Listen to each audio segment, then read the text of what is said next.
said in 2008 that he missed the camaraderie of snorting coke in the bathroom with his buddies. And like sometimes he'll even go and hang out in bathroom stalls because he just misses, I guess, that closeness.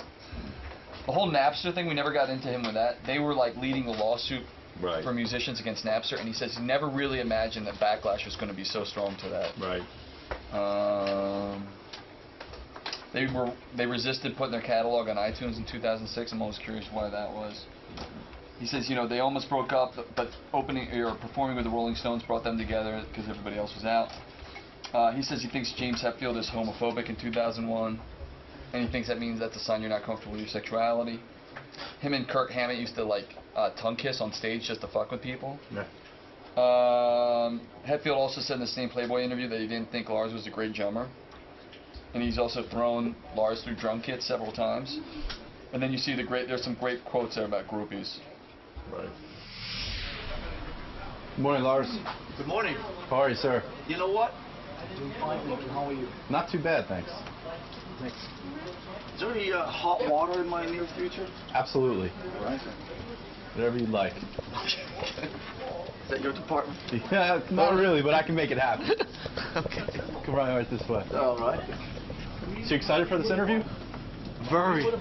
Very. You enjoy this Howard Stern character? Yes, I've been here a couple times. I've never been in the new building. Look forward to. Is this Scott Greenstein's office in here? No. Scott, how are you? Good morning. I'm glad you worked it out with everybody. Lars is a member of one of the greatest bands that there ever was, called Metallica. Everyone knows it. What an incredible life. Beating all odds, becoming the man. Look at you, Lars.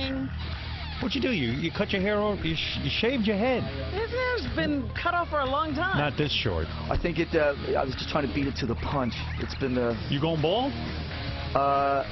Yes. The short answer to that. I don't know if bald is the right word, but it's been doing its best to fall out for the last couple of years. Do you miss the hair? You know, standing next to Rob yesterday, who still has hair down here, I was like, he's got enough to make up for all of us. Lars, when you were a boy growing up, did it see, I mean, the thing that I like most about Metallica, aside from the music, is this story. It's glamorous in the sense that it was such a hard luck story.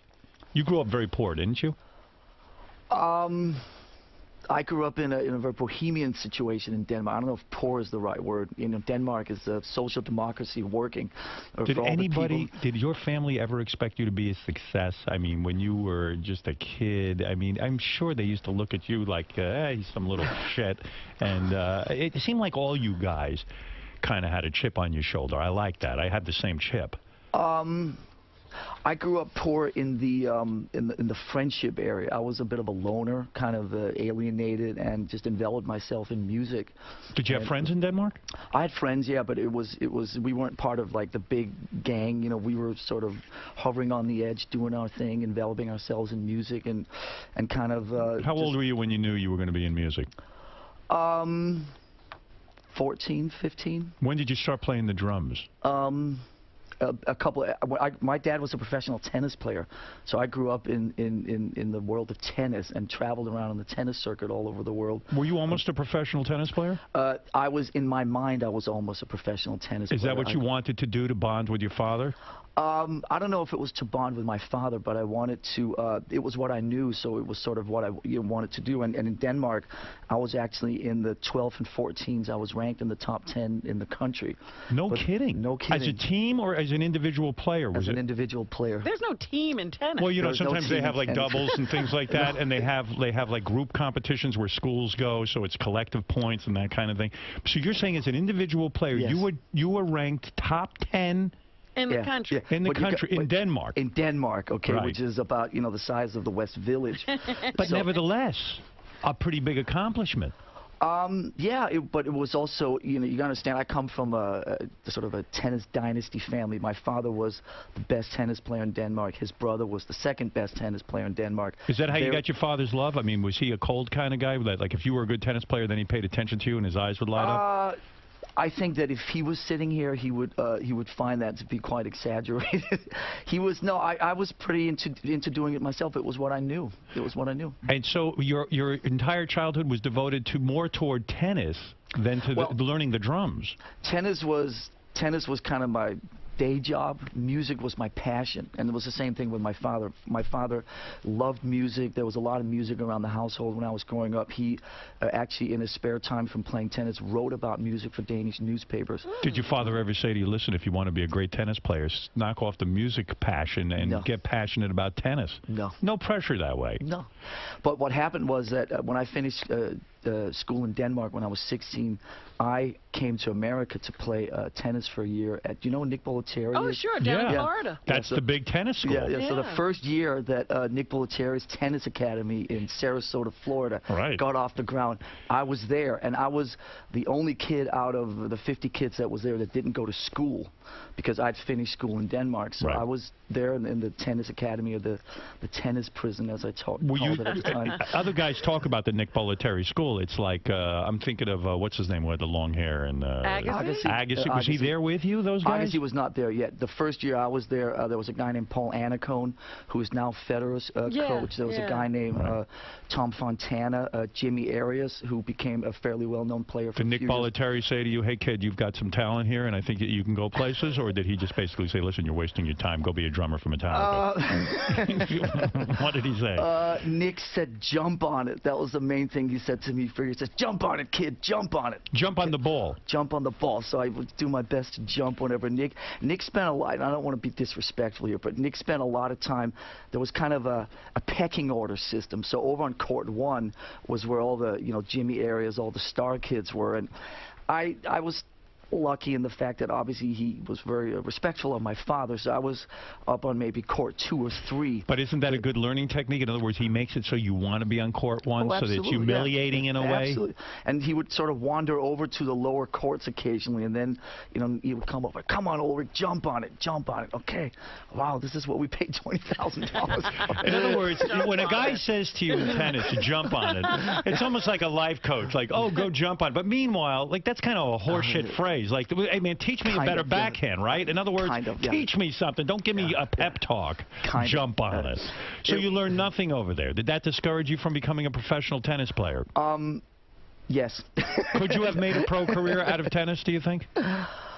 No, what happened was that, like I said, in Denmark, I was, you know, sort of ranked in my age groups and so on. When I came to America at that time, and then after Sarasota, we moved out to L.A. the following year, I didn't actually make it on the tennis team at the high school in Newport Beach. Really? I wasn't one of the 7 best tennis players. In your high school? In Corona Del Mar High School. And that was a bit of a buzzkill. Oh, boy. That's an eye-opener. Why did you go to high school? You were in Denmark. You finished high school at 16, and then you moved to the States, and then you had to go back to high school? Well, the idea was to come and play tennis for the last 2 years at Corona Del Mar High School, where this guy, Roy Emerson, a famous Australian tennis player, his son, Anthony, was there. So he was the star player, and I was going to slide in and be number 2 underneath him. And that took a severe wrong turn one after the What was wrong with your game? trials. What was the problem that you couldn't become a great professional tennis player? I didn't have the tenacity to do the 6-8 hours of all that shit every day. I was just, tennis, you know, where I grew up, tennis was something that was about having fun, was a social element. You know, all the players down at the clubs, they would play, and then they would afterwards, they would drink beers and smoke cigarettes. It was kind of like a very social endeavor. In America at that time, in the wake of McEnroe and Connors and this whole thing, every middle-class parent in the United States sent their kids into these tennis factories to try to have the kids be their meal ticket, you know, out of middle class, you know. So in a sense, you believe, your philosophy is that you had the natural talent. It's just that you didn't have this insane drive that middle class parents put into it. They all want the next McEnroe. And I also got kind of turned off by the by that thing of 6 hours every day, just drills down the line, and it's no longer fun. It just became very I don't know, military. It was very hard-edged, and growing up in Denmark where everything's kind of la-di-da, you float along and very bohemian. And you just play games. I can't even picture you in the outfit, quite frankly. The sweater and the, you know what I mean? I had the silly little shorts on like everybody else in 1979 that were way too small at the time. Right. I see you wearing black with maybe a devil thing or something. I don't remember know. those little shorts that were like that big? Remember the little shorts. Hard to get laid. It's a lot easier getting laid in Metallica than it is to being in tennis. And when you see those pictures now, you're thinking, what the fuck? How did we get into those? So while this is going on, simultaneously, you're getting into music. Did you ever think of becoming a guitar player or a... Yeah, why the drums? Well, music, at that time, actually, that year that I was at Bollettieri's, music, there was a 98 Rock in Tampa. I know that kept me alive, and that was a... Highway to Hell was just breaking. Judas Priest was just getting on the radio, and it was like that's what kept me alive. And I knew there was an incident which obviously I can talk about on your show. Me and a couple of other kids got busted for smoking pot at Nick Bollettieri's there. And, no wonder he had it with you. No wonder you were on court too. You jumped on the wrong thing. And, what kind of boy are you? So I had to. I mean, at that time, this was a place where there was like a lights out at 9 p.m. You couldn't leave the premises. Right. I'm 15, 16 years old, growing up in Denmark. I mean, I've got the run of the country. I've been going to concerts by myself since I was 10 or 11. I was totally, I mean, I was autonomous, living a normal life, and here I was stuck in this sort of like a military school. Exactly. No, Yeah. he called it a prison. Yeah, so I got up. We had to get up in front of the whole academy and talk about the evils of pot smoking. And you were a shy guy, weren't you? Because you were antisocial, sort of. You're not the type that had a lot of friends. It was not the easiest thing I had done at that time, but it was also public speaking. It was so foreign to me, the whole thing, that you could actually get reprimanded for these things. We've been slightly dipping into the endeavors of, checking out some hash in Denmark and so on at the time. So the whole thing was kind of, it was frightening that you would actually get, punished for so this. What was so Lars, what was the speech that you gave to the Bollettieri tennis crew? Did you say, to us now? Did you explain to them that marijuana was very bad and that it could lead to terrible things? I think you could help some people even now. I mean, what a nightmare. Yeah, I have been bad. I've been disrespectful. I've been breaking the laws. Is that what you said? I don't remember. I think How long was your speech? I think somehow I just sort of smiled my way through it and said what they expected me to say. It was nudge, nudge, wink, wink. This is really bad. Do you think some of the... Listen, every band has their animosity. I think you guys just happen to put it on film. But when bands, because it's so difficult to stay together for a long time, and you guys managed that, do you think James's problem with you is that James sees you as a guy who was privileged because you got to play tennis and you got to go to the Nick Bollettieri tennis school? Like, and and his story is like, oh, complete, loserville. No one expected anything from him. Maybe he's jealous of your upbringing. When we first met in Newport Beach in the summer of 1981, I had never met anybody in my life who was that shy. I mean, this is a guy who could barely, say the word hello.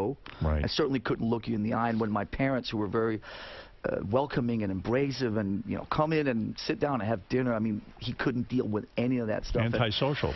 And I, at that time, obviously didn't know, about Christian Science and all the stuff that he'd been dealing with for years and the loss of his mother and so on. But, we were just polar opposites, but we bonded over music, and we knew that we had that common dynamic music, but we were from two different planets. Two different worlds. Yeah, two different worlds. And it was, at that time... and yet your passion is equally intense. Oh, absolutely, absolutely. And the same, really you love the same kind of music. Yeah, I mean, it's same band. That's what brought us together. But right. I think that initially he might have been a little jealous over the somewhat functioning family structure that I had going. Sure.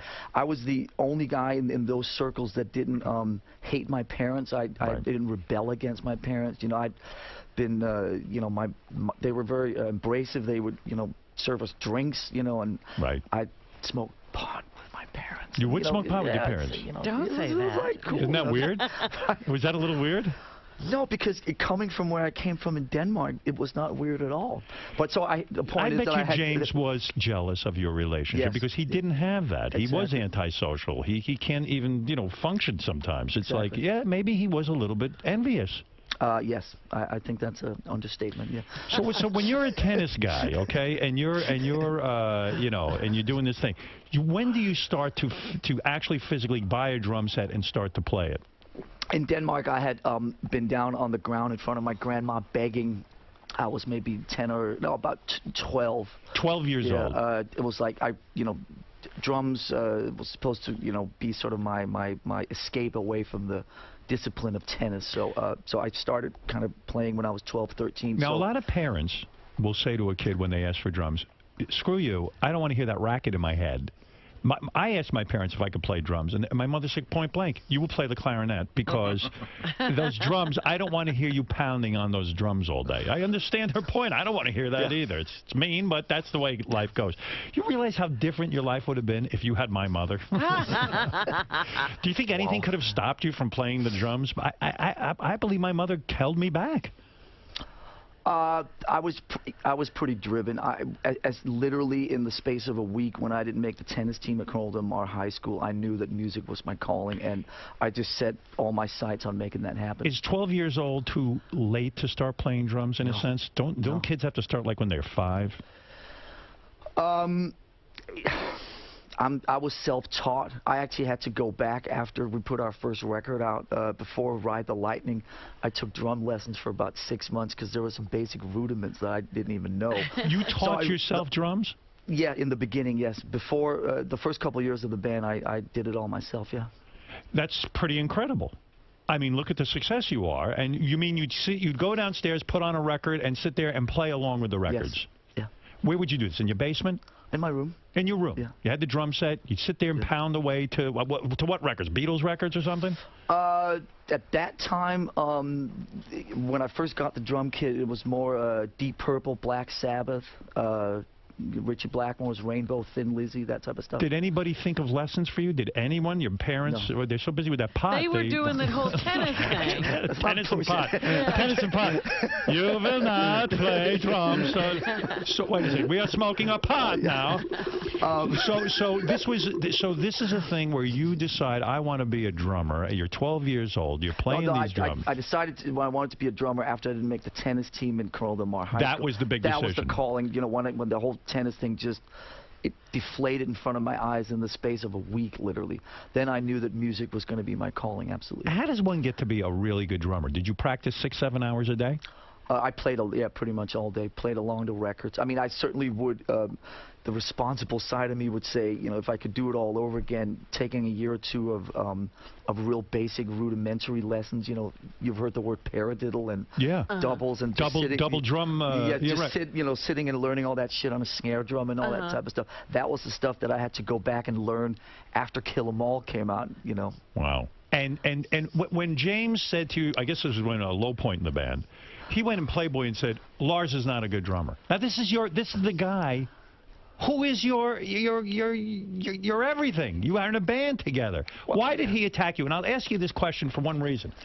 This Keith Richards book makes me insane. Mick Jagger has been very good for Keith Richards and vice versa.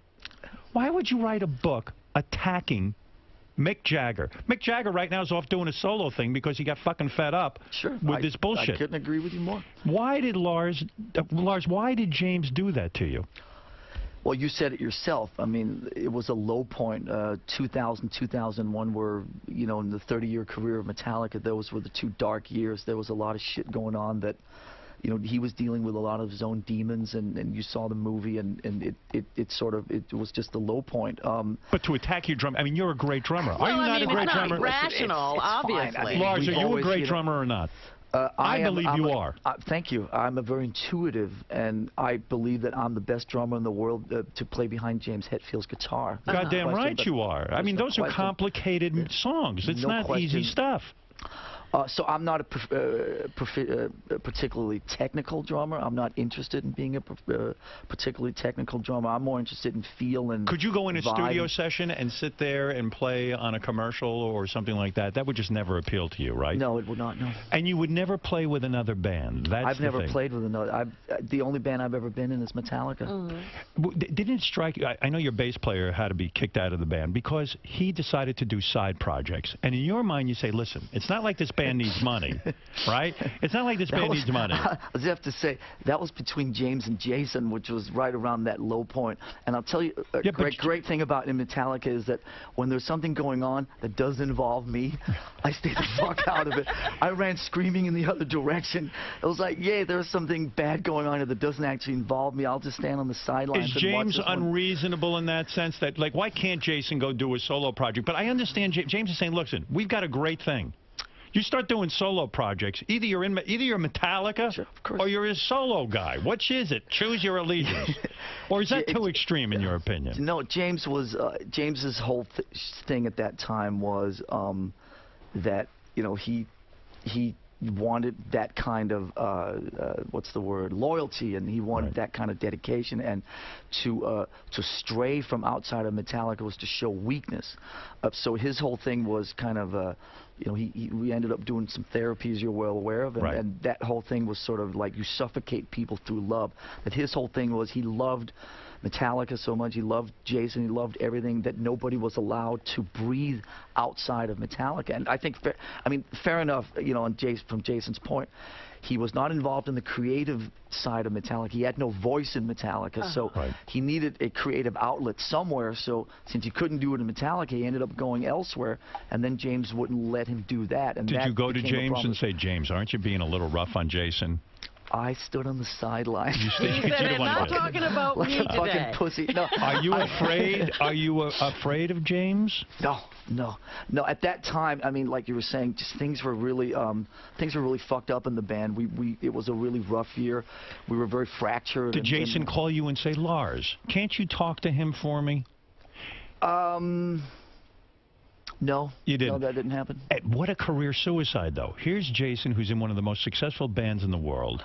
I would say to myself, you know what? Like, sure, I need a creative outlet. I'll sit home and jerk off. I'm not leaving this band. This is a great thing for me. I've got financial security. And let's face it, being in a cool rock band and getting laid and blowjobs and stuff is pretty fucking great. I'm not going to blow this thing. No. It's pretty cool.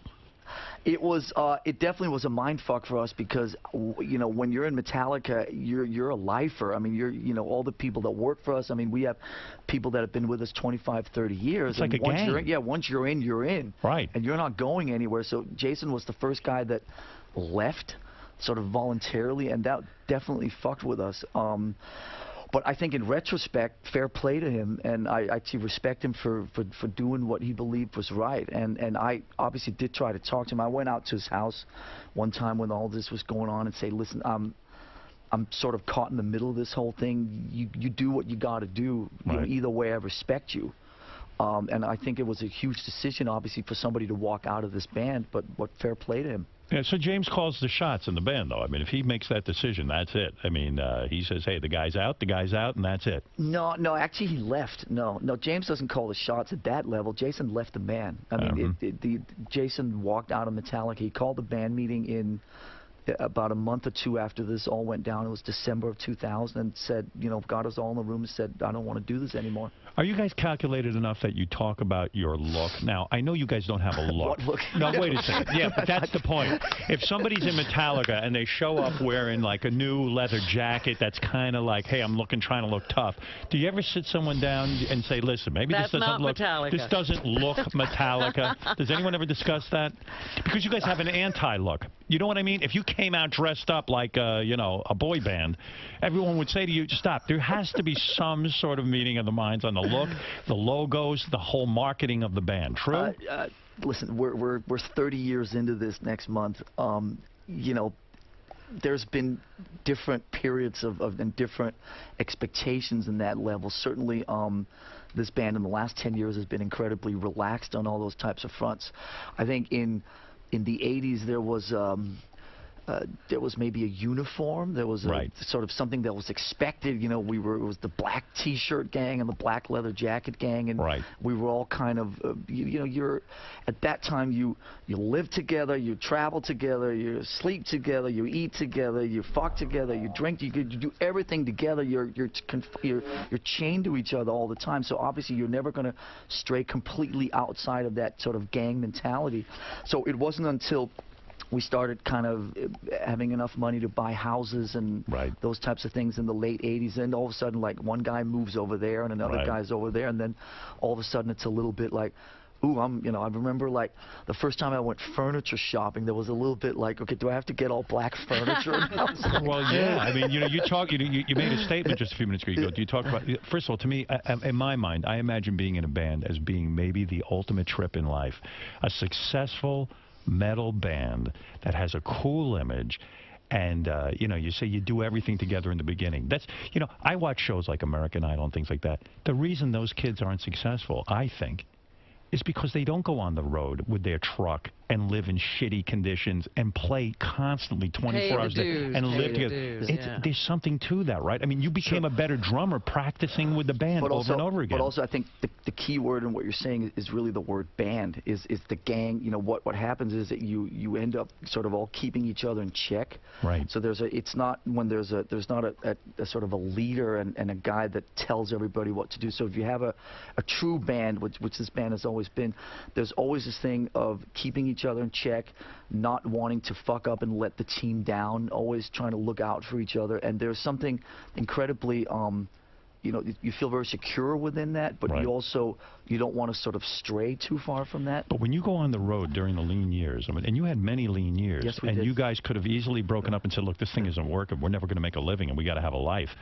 But you stuck with it, and you start to learn when you play these dinky clubs what people really like and really where you have to go musically. Yeah, you have your integrity, but at the same point, you've got to know your audience. Sure. And how else do you know your audience unless you put in those, you know, like Outliers, 10,000 hours of work? I mean, the only thing, I mean, the thing that was a little bit different from us than a lot of we never, at that time when we started in LA in '81, there was the whole thing about playing covers. You know, you would go into the clubs and play covers. You'd play your Van Halens and your REO Speedwagons. Right, the clubs demanded that. Yeah, exactly. And so the one thing that we never did was we never played those radio-friendly covers. So we started, I was 17 when I started Metallica. And would you play your own music always? We didn't play our own music in the first couple of months, but we played heavy metal songs that nobody in America knew. They were all like these underground bands from England and Europe. Right. So we got a set list together really quickly of 6 or 8 or 10 songs by bands like Diamond Head and Sweet Savage and all these, and we went up and played them. Now, we didn't say they were Metallica songs, but we didn't say they were somebody else's songs. We just went up and played them, so people thought. Yeah, but people don't realize what balls that takes, because when you have no money, and you're out there and you've got to support a band. We all had day jobs, though, at the time. Yeah, but I'm saying when you go to a club, the club owner says, hey, listen, asshole, I want you to play these covers. Don't give me any shit. You actually stuck to your guns. And I'll bet you there were times where clubs said, I don't want Metallica here because they're not playing the hits. Yeah, no, it was rough the first year in L.A. because at that time, it was '82, you know, the Rats and the Motley Crues and all that type of stuff was kind of spreading its thing through all the L.A. clubs. So we show up in our unwashed jeans and T-shirts and with our bullet belts and our, you know, acne and the whole thing. You guys were scary looking. And they were just looking at us going like, what fucking hole did you crawl out from? And, yeah, you know, work on your image, boys. Exactly. And then we go up and we play this, you know, real rough, you know, sort of European-sounding, thrashy, punky stuff. People were like, were you ever running for the exits. Were you ever tempted to compromise?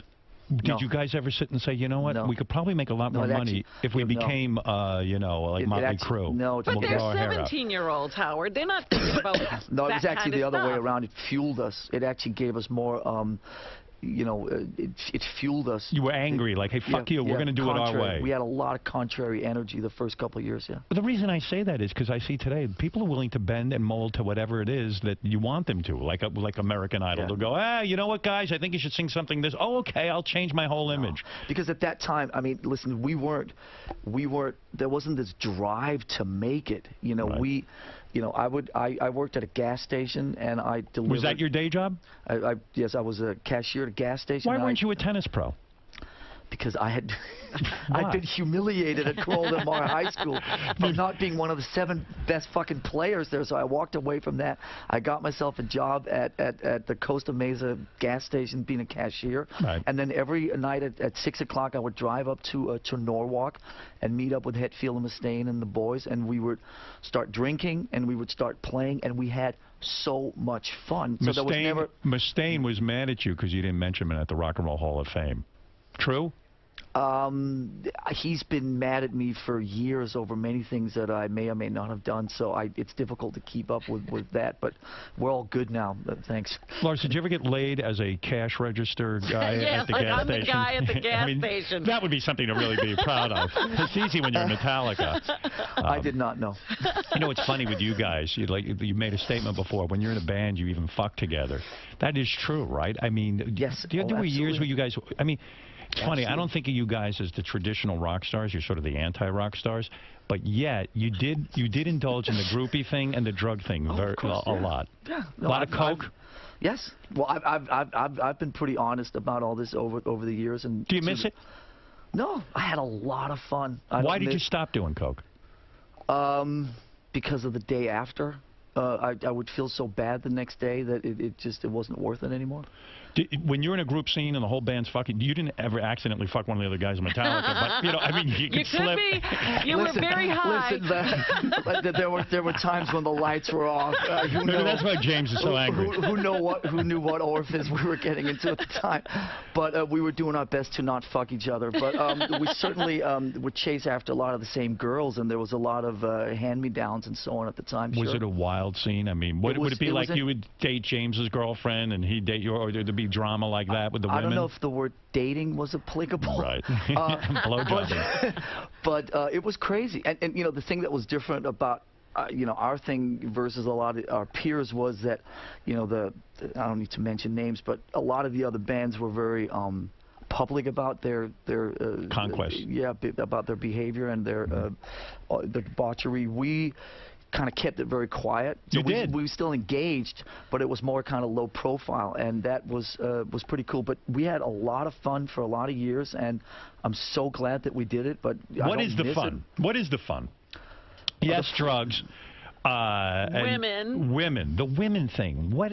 Take me into that room when. What is it? You get done with the show, and then women are just there. They're lined up. Who lines up these women? How does it work? How do they get back? Lars, take me there. How does the whole system work in a nutshell? Well, first you gotta you know, first you gotta hire English crew people, because English road managers and English minders have a different relationship. It just starts off that when you have an English tour manager talk English to, you know, a girl in you know, Omaha, Nebraska, oh my God, the accent. So they're already one step ahead just because they have English accents. Right. And then they sort of you know, get them into what's called the after show room. Right. And then the band members would go into the after show room, and there would be, you know, all the, you know, the Would a lot of women show up at a Metallica concert? I always thought it was enough women showed up. Enough. It's mostly guys. Every woman who came in. Because metal guys, one of the guys who works for me, Richard's a really good drummer, and he was in metal bands. He's been in Death and all these other bands, and he'd say it was all guys. He never got laid once when he went to these metal shows. The cup, what is it? The cup runneth over. Yeah. We were fine. We were fine. We had were there hundreds of women, thousands of women?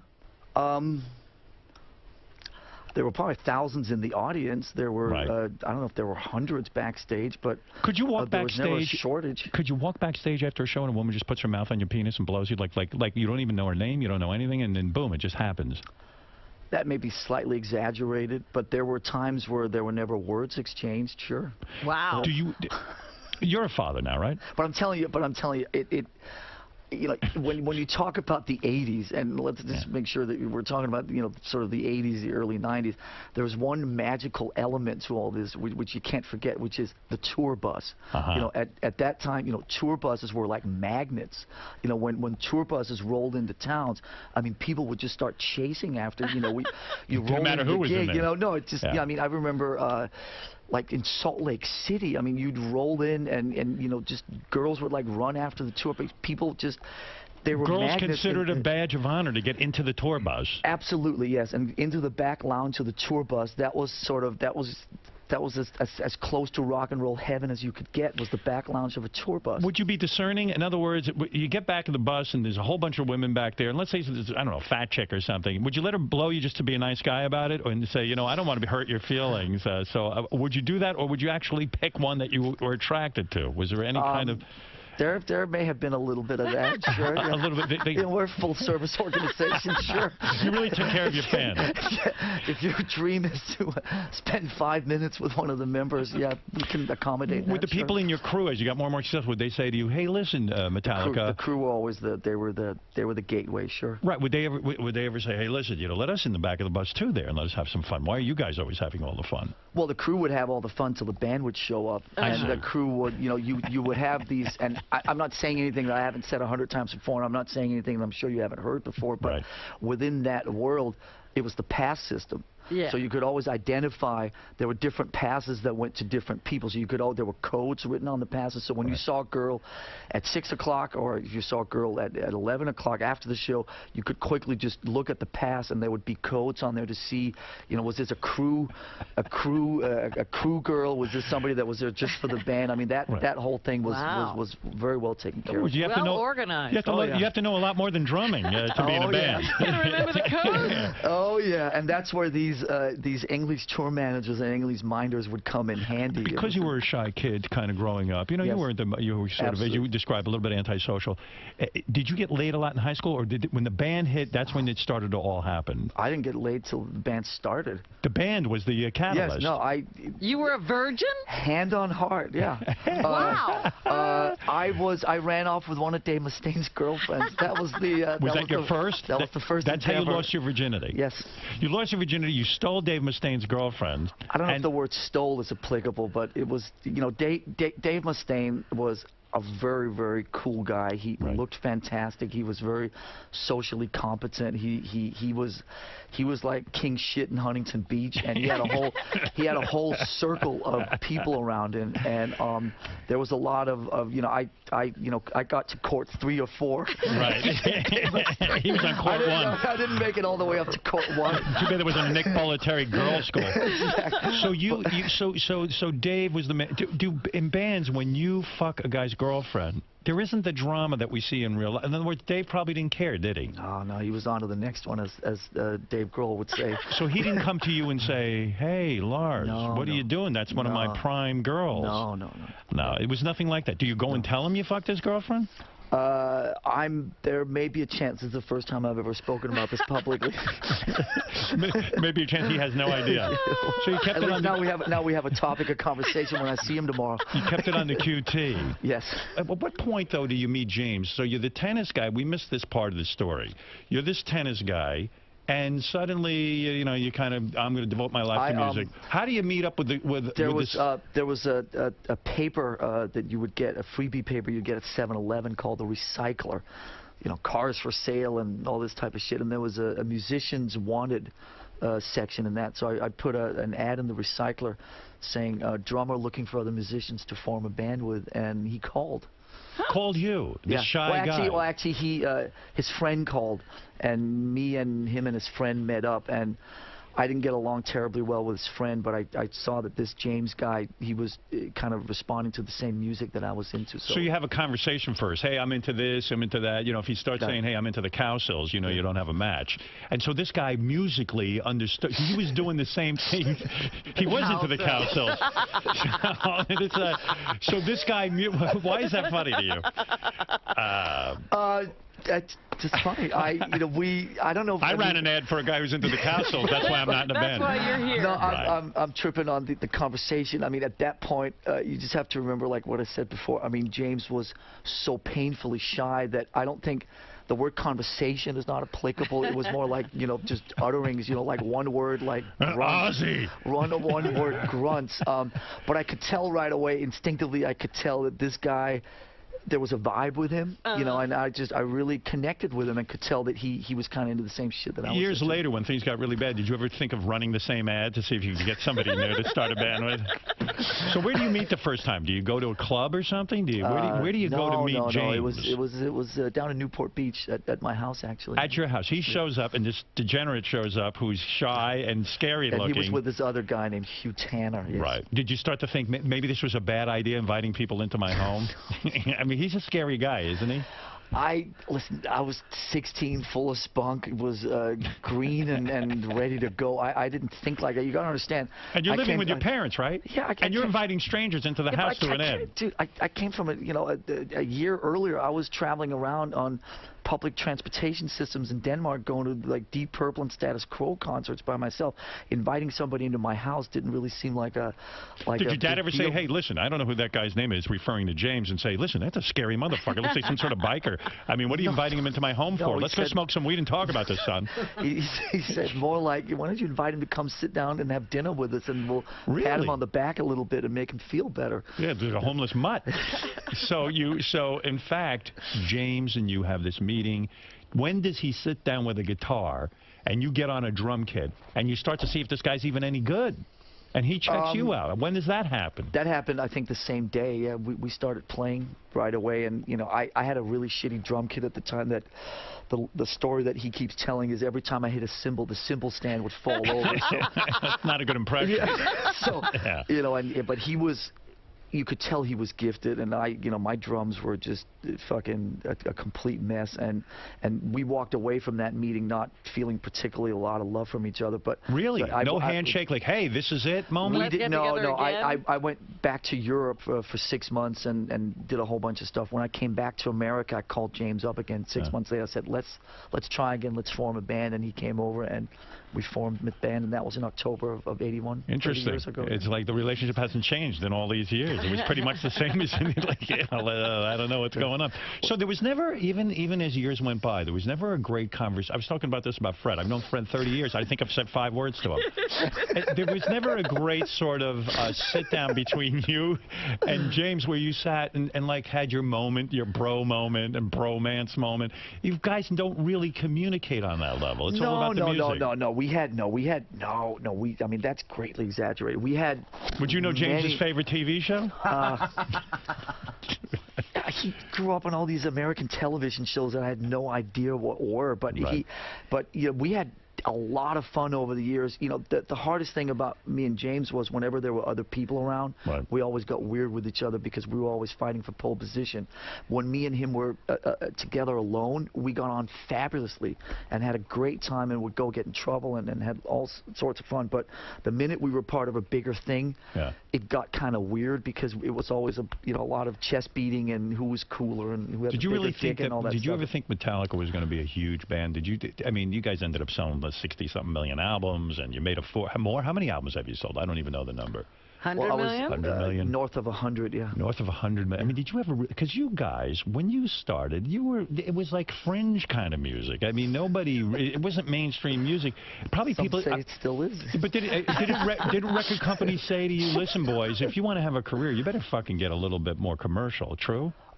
No, because we came up through the independent. You know, there was a wonderful guy out in New Jersey called Johnny Zazula who ran an independent label out there called Megaforce Records, and he was the one that gave us a record deal, so we were never part of that whole machinery type of thing. Then when we recorded our second album, Ride the Lightning, and the bigger record companies came sniffing, they knew that the only way that we would do this would be on our own terms. So we've never, ever, ever, fucking ever had anybody from the record company or anybody sitting in the studio or doing anything with us at that level. When the money starts to roll in, and now, like you say, you go off and buy a house, and you get into art collecting, and James is doing his thing, that's what ruins things, right? Because really... That's what can ruin things. It can ruin it. It can make it crazy because you know that's when the gang mentality stops. That's when all of a sudden one guy moves over there and one guy moves over there, and then you start traveling different, and then you get sort of, one guy gets a pretty serious girlfriend in between albums, and all of a sudden you stop, palling around together because he'd rather be with his girlfriend, and that's It's no always longer that us stuff. against them. It's him and his girlfriend against the world. Exactly. That's the type of stuff that happens. And listen, when you're fucking 30 years into it, I mean, you can sit and talk to whoever else has been around, like the Aerosmith guys or the Motley Crue guys or U2 or whatever. I mean, when you've been around for 30 years, obviously you're going to have your ups and downs. I think the fact that we're still here 30 years later, we're playing Yankee Stadium tomorrow. My theory is you need one rational person in the band. You know what I mean? Where are they going to find one of those? Here's the scary part. You're the rational one. If I'm the rational one, fucking God help us all. But you are the one. You are the one who's willing to sort of compromise, right? That's the word on the street, is that I'm the one that is the rational one. Listen, when you're in a collective, when you're in a when you're in a group, you always have to find, there has to be a give and take element to this, and you have to learn when to pick your battles, and you have to kind of function within a group setup. And I think that's why a lot of the bands that we came up with in the 80s and 90s, who were not only our peers but were friends of ours and who we loved and respected, just couldn't keep it together. You know who I'm talking about. And they just, because one guy went missing for a week, or one guy, we never had those issues where we always prioritized the group and made it happen somehow. First time you and James get together, you jam. 6 months later, you call him and you say, hey, or he calls you, let's get the band together, blah, blah, let's get a band together. Then you find the other guys. The first gig you do, is it a disaster? Yes, absolutely. Radio City in Anaheim, California, not the Radio City. That's your first gig? Across It's the street. not our Radio Radio City. Radio City, Anaheim, California, a Sunday night in March 1982. There was probably about 100 people there. Are the 100 people your friends, or are they? They were all. Remember what I said about Dave Mustaine? Yeah. They're all Dave Mustaine's friends. we had no friends. It was all the Dave Mustaine fan club, and so we're playing the first song, which was "Hit the Lights," and halfway through "Hit the Lights." I've been on stage at this time 3 minutes in my life. Dave Mustaine breaks a string on his guitar, and of course at that time there's no backup guitars and there are no roadies. So so Dave Mustaine, after the first song, I mean, you could hear a fucking pin drop in there, right? So Dave Mustaine has to go through the process of changing his own guitar string, and that took I'd say 5 minutes at least. I'm sitting up there trying to hide behind the fucking drums. James doesn't know what to say. I mean, it was because James doesn't exactly have patter he can give, right? No, I mean, James was the singer, but the first year in Metallica, Dave Mustaine used to do all the communicating with. He used to do all the stage manner because James was so painfully shy. It wasn't until we came to Europe about a year later, 83, 84, that the European crowds were so receptive to what we were doing that James actually got the balls to start communicating with the audience. It was all Mustaine the first couple of years. Isn't it amazing that a shy guy, that somewhere in him, he got the balls up to go on stage? I mean, it's a pretty weird thing, right? And probably when he first started talking from the stage, he's probably grunting like Frankenstein, like, angry and all this stuff. Are you excited about the gig at Yankee Stadium? I mean, is that still a big deal for you, or are you just jaded at this point? No, fuck no. We played one of these so-called Big Four shows out in Coachella in March, with our friends in Anthrax, Slayer, Megadeth, and so it was, it sold out in 5 minutes, and we wanted to do one on the East Coast, and so the people that run the Yankees organization called up a couple of months ago and said, if you guys want to play anywhere in the greater New York area in 2011, come play Yankee Stadium. We're like, okay, of course. Sure. So we were like, well, this Big Four thing was such a success out in California. Let's do a one-off in New York. So we're not touring. It's a one-off show tomorrow. And how many shows a year do you do now? You guys don't do that many shows. Well, do you? no, it depends. If we're in a cycle, an album cycle. I mean, we do a couple of hundred. But right now we're not in an album cycle. The last album came out in '08. We played. I think 220 shows on the back of the last album, but that ended in November. Do you like your time off the road, or would you just rather be playing all the time? I like the back and forth. What we do in our band now is we have a 2-week rule, which is that we don't tour for more than 2 weeks at a time. So we do everything in 2-week increments. So we don't leave home for more than 2 weeks. So you're never on the road long enough to sort of fall off the deep end, and you get a chance to go home and see the kids and take care of all the parental responsibilities. How many kids you got now? I got 3. You got 3 kids? What, daughters? No, all sons. All sons, Yeah. thank God. Because, I mean, did you ever feel guilty when you were in the days when you were banging all those chicks and getting blowjobs and shit like that? Did you ever feel guilty and go, you know what, I'm using these women, I mean, I'm doing the right thing? Guilt was certainly not something that entered my mind at the Never. time at all. No, It never. was all hedonism, it was all pleasure, it was Yes. all fantastic. Yes. Yeah. And you have I no don't regrets. have to think about that, though. You don't have any regrets. No, not about any of that Does a stuff, does no. a groupie still have a chance to blow you? For the No. girls out there listening, oh, you're married now, right? Yeah, but it was just, you know, those years were, it was a lot of fun, but it's just not, it's not a vibe anymore. We did it. They can't even give you a hand job. All right, the hand job is, I don't want to embarrass you. Yeah, a hand job would be okay. It's too much. And by the way, you are a serious art collector. I read a statistic that you sold a painting. This is impressive to me. And I don't even know how you know how to buy these things. Wait, let me see if I can find Well, in the it. movie, it was like John McEnroe taking all the credit for it, wasn't it? Yeah, well, right. I mean, John McEnroe and I share, you know, tennis and art and music, so, but that's been a wonderful relationship. But I wish I could find this painting you sold. I was so impressed. Is he talking about the Basquiat? you're talking about Yeah. some of the Basquiat. Yeah. Basquiat, who was a graffiti artist, who Yeah. died of a drug overdose in 1988 when he was 27 years old. You sold in 2009 a 1982 Basquiat. 2002. 2002 you sold it for $5.5 million. Yes. Now, how did you know this guy was? Did you get in on this early? No, art for me was not about getting in early or about money. Art was a passion. When I started, when we started I mean, making you like money, looking at these pictures? Yes, Howard, I like looking Wow. at these pictures. How much did you buy that for? I like hanging them on my walls. How much did you buy that for? Less than 5.5 million. Is that a picture you bought for 50 grand or something crazy like that? No, that would be an exaggeration Oh, of the okay. truth. Hi, Gary. Hey, what's up? We What's were up, looking in the Papa Fu? notes. Hi. There's Yeah. another painting. I'm not sure if it's that one or another one, but he sold for $14 million. 14 million. Boy, you're pretty good at this, huh? Yeah, it's wow. Oh, wow. Yeah, Mr. Research. Fact over there. That's right. Mr. Facts. You know, starting in the late 80s, I just, like, just in line with what we're talking about, art became kind of the place where I would go and kind of envelop myself. I was away from Metallica. There was not the gang mentality. I could kind of be autonomous and do my own thing. So I sort of invaded the art circles and had a lot of fun in there, and still do. Got a lot of friends and. What do you do with so these much paintings? stuff. You stare at them? How long do you stare at them for? Seriously. That would be what you do with paintings. Is you stare You at them, hang yes. these in your home? Yeah, hang them in the home and then stare you look at them. Yeah. How long do you look at them for? I mean, seriously, like, do you ever sit there for they're going to be there. I'm Howard. fascinated by this. Lars, do you ever sit there for like a half hour and look at them? I would, yes, I've done that occasionally, of course, yeah. And a feeling comes over you of some kind?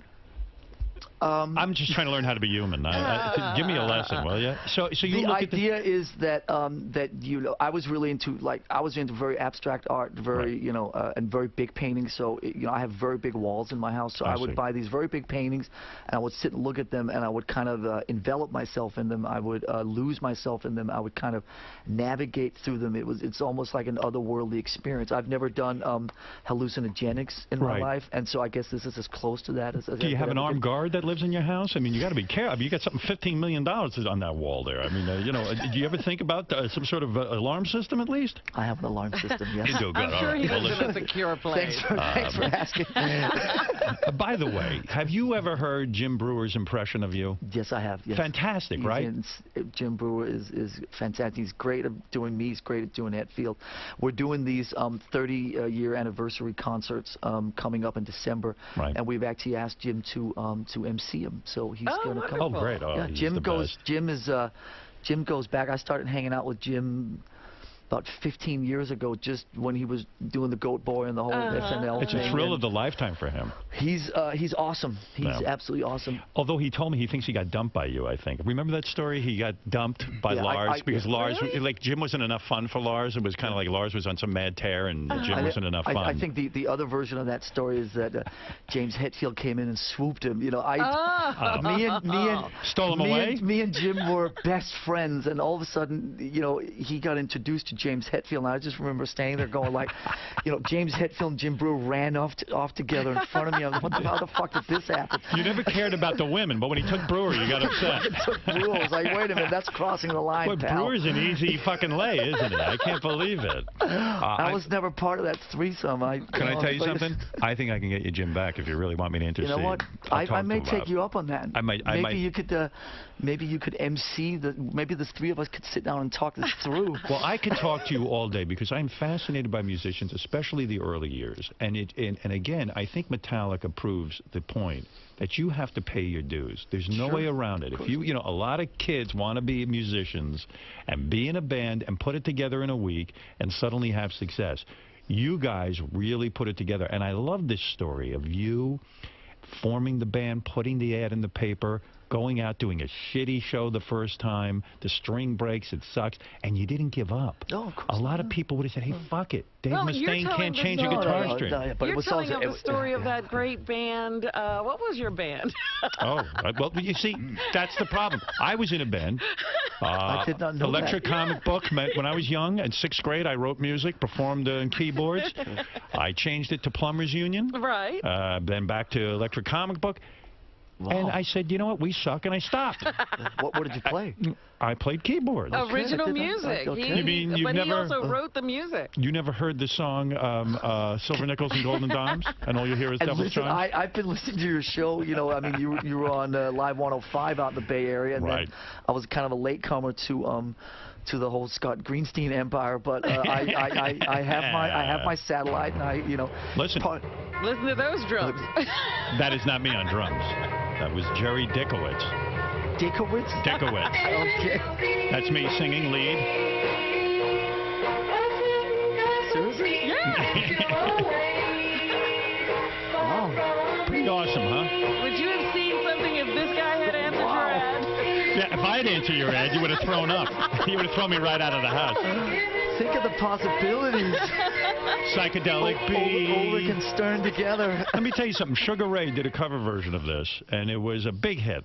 I got a royalty check, actually, believe it or not. Did you ever hear that? I did not know. He's got a Where whole the fuck have musical I been? history. Do you realize if you hooked up with me, you'd still be playing tennis?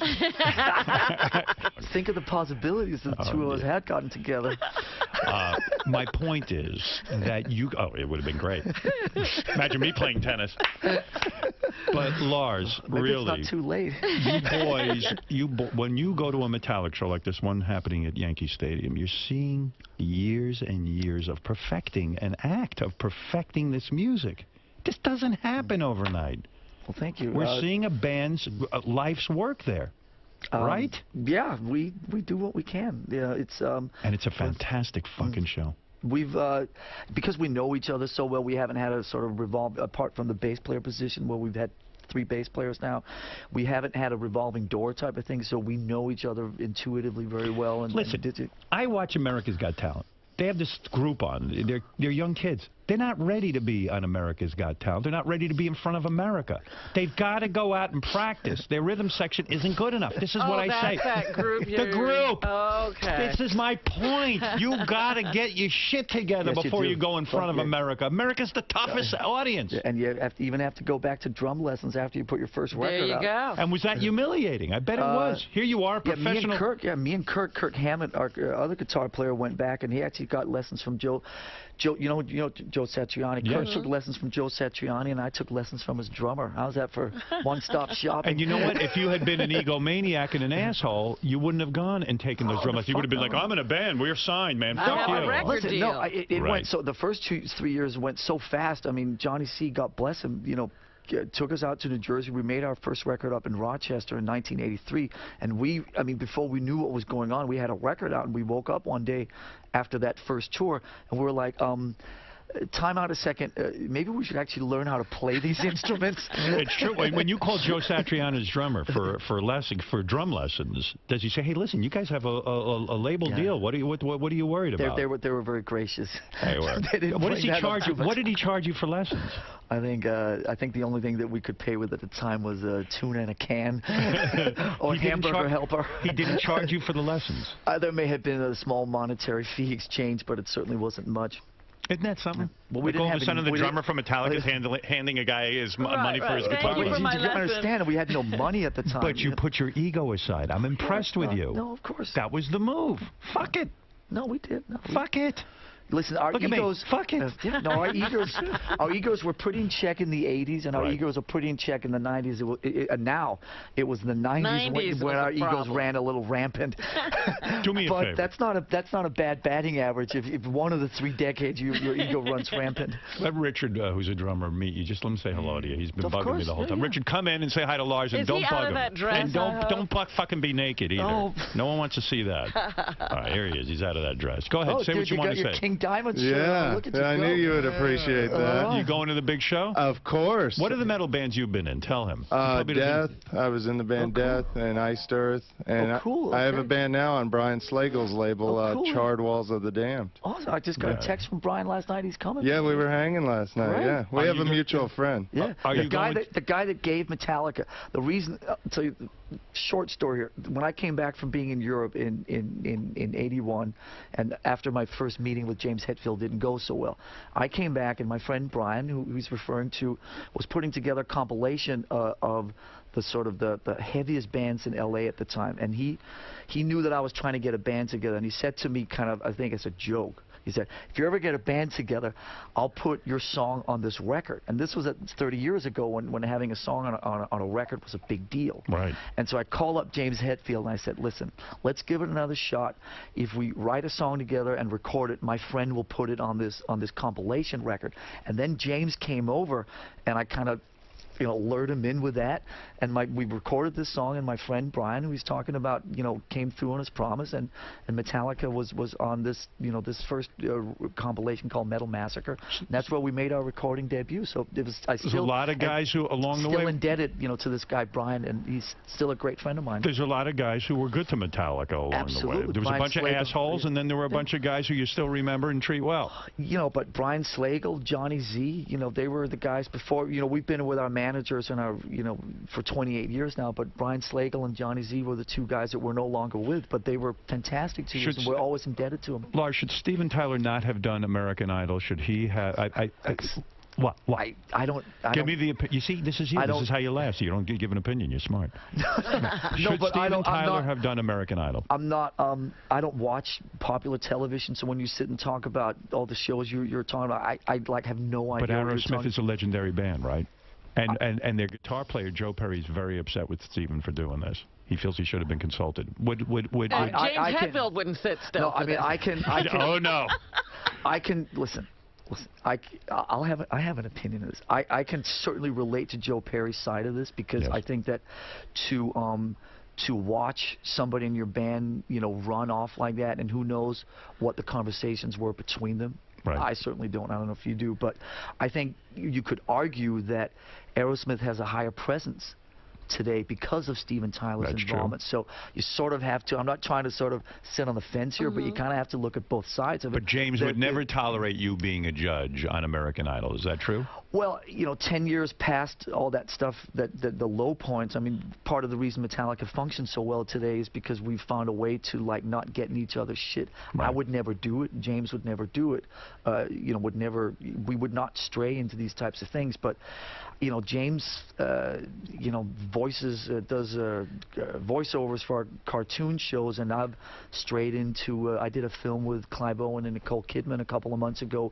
So we kind of do small little things. Do you check with him before you do a small little thing and say, hey, what do you think? Do you think this is Metallica, so to speak? Well, I don't go, do you think it's Metallica? I go, listen, I got this opportunity to put my toe into that. I'm interested in the creative process. I'm going to give this a shot. Are you cool with that? By the way, can Richard blow you? He's ready to come in his I have pants. love in my eyes. You know, if you can find it. If you can find it, you can blow it. Can I just say real quick? Like, Yes. Go ahead. Say, I I know you want to Go say. ahead, Yeah. Say what you want to Lars and go ahead. Sorry, we got sidetracked. Oh, that's Don't okay. say something intelligent. Go Okay, ahead. I'm just Well, you that's a- are like such a Leap. massive drumming influence on I me. appreciate Like that. Thank you. I've been practicing since Kill 'Em All, like to your stuff. I learned how to play fast double bass from Dyer's Eve, and Thank you. and just watching the one video where they shoot your legs from behind, I learned how to play heel up on the double bass, and it's just an honor to be like this close to I you. appreciate that, man. Thank you. It really Come is sit an here. honor. Now get Uh-oh. now get So out you of don't here. want him back No, close to you. that's it. Sit there. What do you think's gonna happen? I'm telling you, he'll fuck you.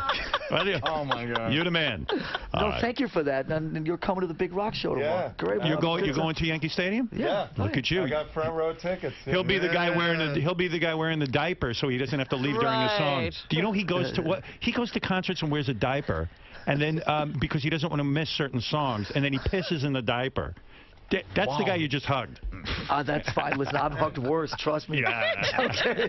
Will you wear a diaper tonight? Tomorrow, you mean? I mean for tomorrow, the concert? yeah, for the big concert. Yeah, because I'll be like, I guess the stage is in center field, so it'll be Right. kind of far from the bathrooms. Right. Listen, and you know what? He won't be the only one wearing a diaper. Why Oh, not? my. That's right. There's a lot of fans who are getting older. Lots of And grown can I- men in diapers tomorrow. Right. And I just But- want to say, too, like, it's an honor to meet Lars. And Lars has had the exact opposite musical life that I have. Right. Because I spent, you know, hours and I lived in a storage unit for 8 years. And, you know, when I see you and just the success that you've had, that's the reason I went into drumming. But I never got as, you know, near anywhere near you. He's a good drummer. He just never had any success. He doesn't even know. Lars doesn't understand storage unit. Yeah, do right. you? You gotta get out of here. You're spoiling up my interview, Hang on a really. second. Well, I'll tell you, when we first came, when Johnny Z, God bless him, first brought us out to the East Coast, you know, like I said, there was no money. We ended up over in Queens, in Jamaica, Queens. With Anthrax, right? Yeah, in Jamaica, Queens, there was an old furniture warehouse. Right. That it was no heat, there was no running water, and an old furniture warehouse that bands kind of were squatting in, and so we ended up in a room probably about a quarter of the size of the space we're in now. No heat, no water. It was in February of 1983, and we ended up in there with all our equipment, and we ended up sleeping in there and staying in there for like a couple of months. Wow. And the guys in Anthrax who we're playing with tomorrow, they lived in the more in the higher end part of Queens, and they were, you know, because they were Johnny Z's buddies, and they would bring us food, and they would bring us. I remember Scott Ian, you know. How do you go on during those days? Yeah. Like, do Well, you ever?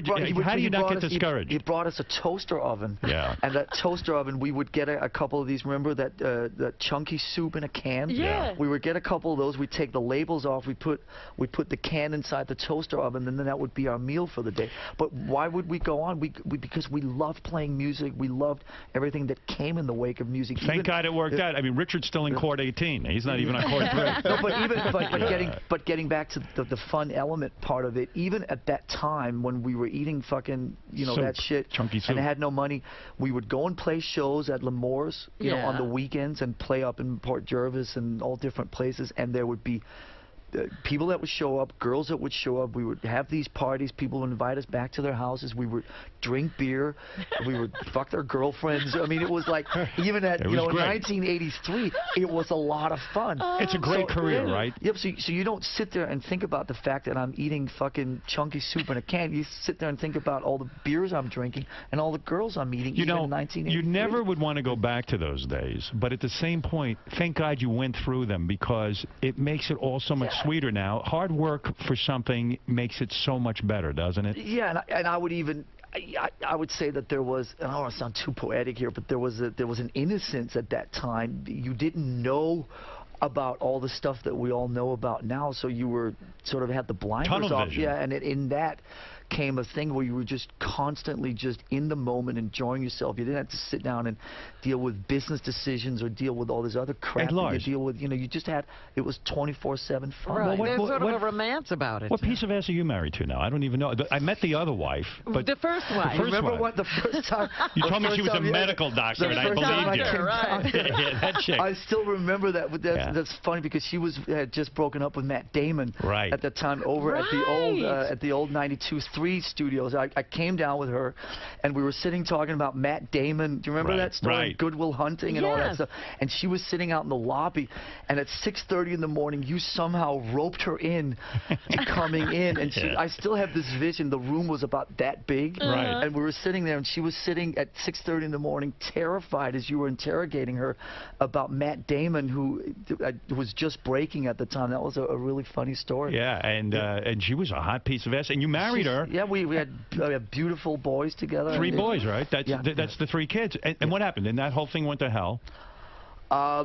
I don't know if it went to hell. But, Are you still friends with her? Oh, yeah, she lives 5 minutes from What me. happened? She was so beautiful, perfect. Well, what the hell ended that marriage? Well, I was gonna.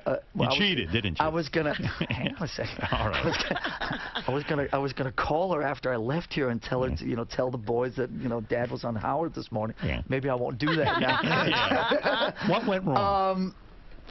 Oh man, I'm usually not particularly protective of stories. This didn't work out. Didn't work out. It was a lot of fun while it lasted, but Sex got bad? Huh? The sex got bad? The sex was fantastic. No, she well, I can say this, I guess. She took off. She took off? She took off on you? She ended it? What? How did she get out? Does she know you're in Metallica? Someone needs to remind her. You had security in that house. Look at me. What the fuck is this about? What do you mean she left Maybe she you? didn't get that memo. You wouldn't have left me, would you? No, he's ready to marry you right now. I'll marry you. Were you not a good husband? Man, you're digging deep here. Were you taking care of business? I mean, you were making love to her, you were paying attention to her, were you doing all the right Well, things? he was probably on the road a lot. Who'd she leave you for? Ben Affleck? Who'd she leave Did she you? go back to actors after being with a musician? hell? Let's see the diplomatic thing here. Man, you don't give a shit about diplomacy, No, which I fuck love about you. diplomacy, right. I was probably spent too much time in Metallica world. I was just lost somewhere else. Weren't paying attention. You lost interest. You weren't paying attention at home, and No, things he fell was just apart. doing his music. Well, he was doing his music. Next time I come back, I'll bring her again. Hey, by the way, on our phone, real quick, I know it's running late, but I got to do this. There's a woman named Heather. She claims she had sex with a roadie just to meet Lars. Really? That's right, when she was 14 years old, right, oh, my Heather? God. Heather, did you ever get to meet Lars? Oh, God. Hi, Heather. Heather, you there? I think she gave up on me. No? Nope. Oh, we lost her? Wait. Heather, you there? Hello? Hi, there you are. I'm here. Did you get to meet Lars? Oh, my God. Yes. Okay, listen. Lars didn't come backstage. It was Jason and James that night. But let me tell you really quick. July 21st, 1989, it was the Injustice for All tour, Meadowlands. Of course, I went by the tour bus, just like Lars said. I was waiting to meet the roadies and whoever else could get me backstage. I was 14. Met this roadie, Randy.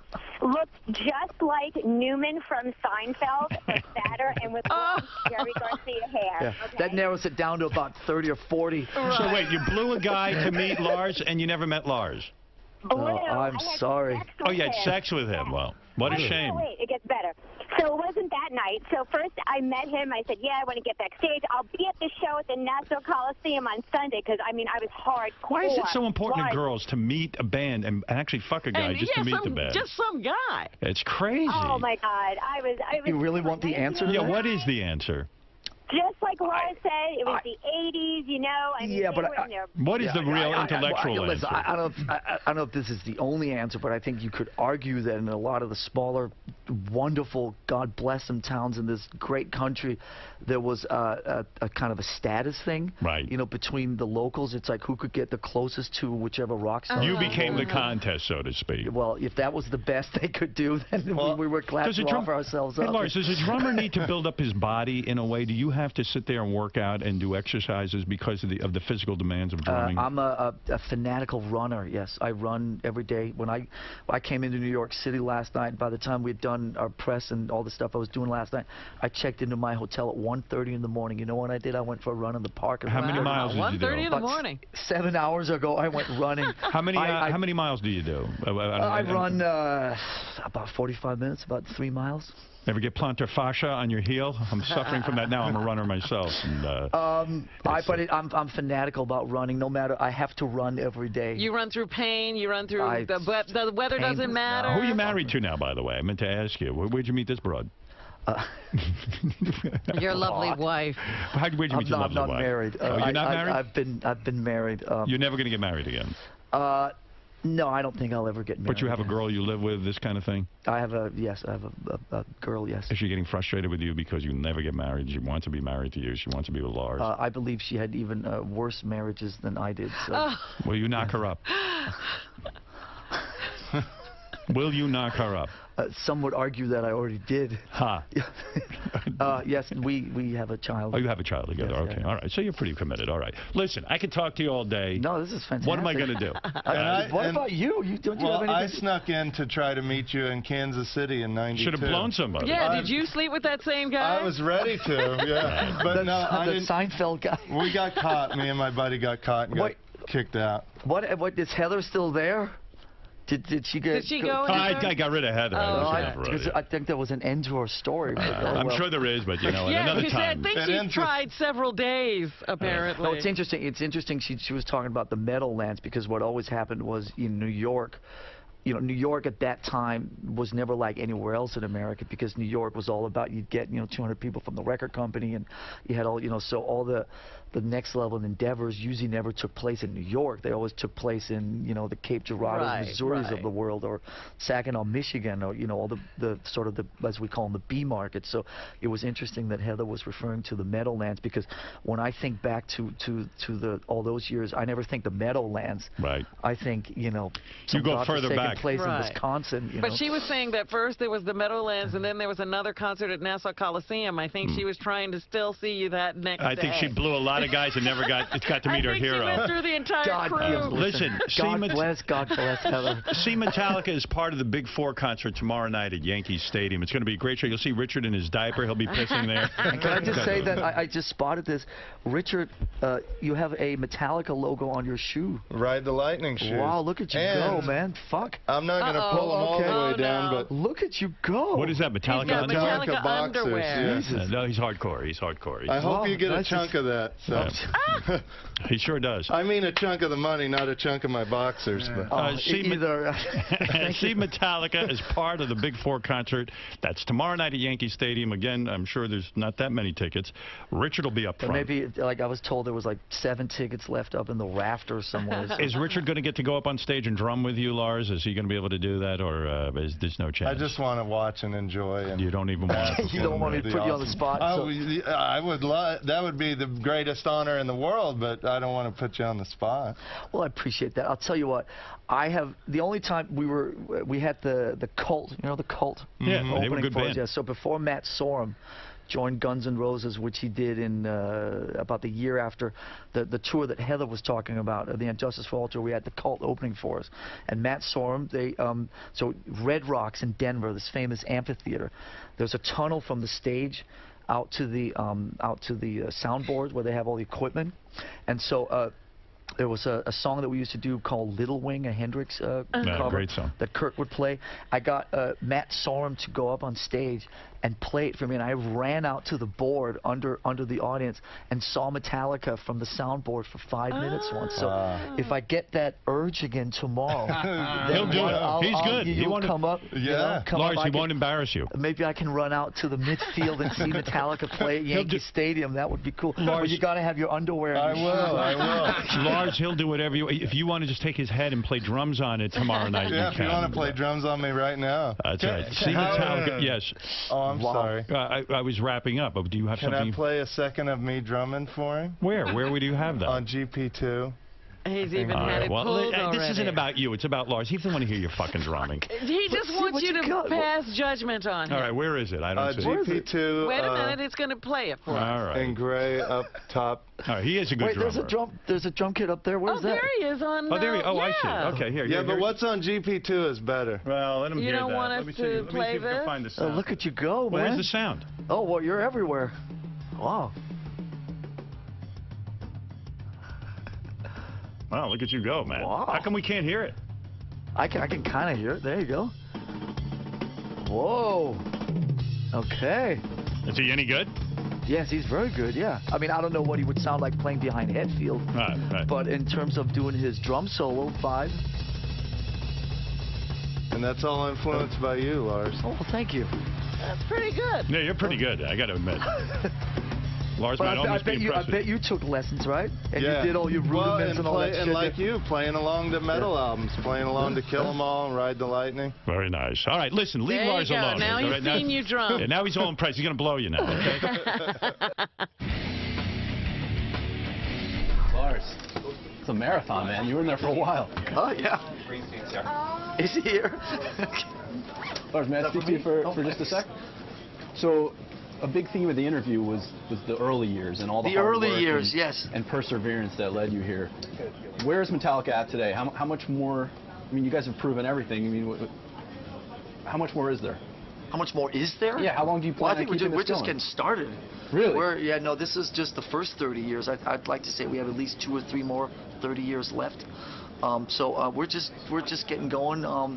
We are here in New York right now. There may be a record deal in our imminent future. We're just breaking out of the clubs. We're playing a place tomorrow that holds, what, 1,000, maybe 1,500. So it's looking up and up. So it looks good on the keep horizon. this going so Metallica fans Yeah. can look forward to many more years of all of this. And to know that you've influenced a guy like Richard Christie who works for Howard. That's the icing on the cake. But seriously, did he creep you out at all? And knowing that he's going to wear a diaper? You can to your say No, it in my head. that doesn't creep me out. No, it's it really doesn't creep me out. Trust me. I wore one for Iron No, Maiden it's too. fine. When I saw Iron Maiden, I wore one because I've been changing diapers for about the better part of the last 12 years. Diapers don't. But see, it's creep a me out. compliment because, like, when I go to some concerts, there's bands where there's, you know, a song or two where I can go use the restroom. I love every song you guys do, so there's no restroom breaks. I have to wear a diaper. Memo to these 3 people: Metallica diapers. Yeah. Why not? Hey, I'll be first in He's got line. the Metallica shoes. He's got the Metallica underwear. Metallica diapers. Yeah. Jesus. There's a market for that. How did we fucking miss that one? Well, thanks for stopping by, Lars.